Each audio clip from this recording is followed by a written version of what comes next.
Argentina তো ওই তখনই জিতে গিয়েছে যখন সবাই বলছে আর্জেন্টিনা নাকি ফিফাকে কিনে ফেলেছে।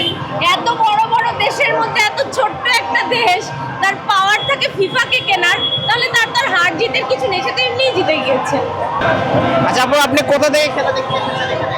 আমি মোহাম্মদপুর থেকে খেলা দেখতে এসেছি। আজকে খেলা দেখতে এসে কেমন লাগছে আপনার? অদ্ভুত, কারণ গতবারও টিএসসিতেই খেলা দেখেছি। আজকে আর্জেন্টিনা কতটা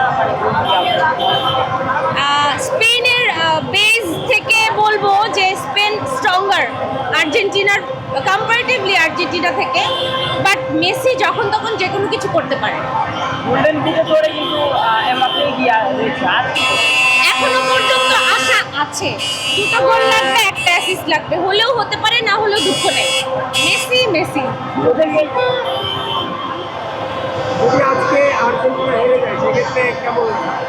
খারাপ লাগবে না, আর্জেন্টিনা তো ওই তখনই জিতে গিয়েছে যখন সবাই বলছে আর্জেন্টিনা নাকি ফিফাকে কিনে ফেলেছে। এত বড় বড় দেশের মধ্যে এত ছোট্ট একটা দেশ তার পাওয়ার থাকে ফিফাকে কেনার, তাহলে তার হার জিতের কিছু নেই, সে তো এমনিই জিতে গিয়েছে। কি মনে করছেন আজকে টিএসসিতে যারা স্পেনের সাপোর্ট করছে তারা কি কোনোভাবে ব্রাজিলের সাপোর্টার করে? না, আসলে ওই এথিক্স থেকে দেখতে গেলে ফুটবল প্রেমীরা যেই দলকে সাপোর্ট করে সেই দলকেই করে। আর ব্রাজিল যদি ফাইনালে থাকতো তাহলে আমার আরো বেশি ভালো লাগতো। ব্রাজিল প্রেডিকশন কি বলতে চান? জি, আজকে ব্রাজিল বলতে চাই ওনারা থাকলে খেলাটা আরো জমতো। মানে ব্যাপারটা হচ্ছে বাংলাদেশে শুধু আর্জেন্টিনা না, আর্জেন্টিনা ব্রাজিলের যে একটা ভাই, সেটাকে আমি অ্যাকচুয়ালি মিস করছি। তো ওনাদের জন্য শুভকামনা যে ওনারাও যেন খেলাটা এনজয় করে, এন্টিপার্টি হিসাবেও করুক। তারা তো শুরু থেকে ট্রল করছিল।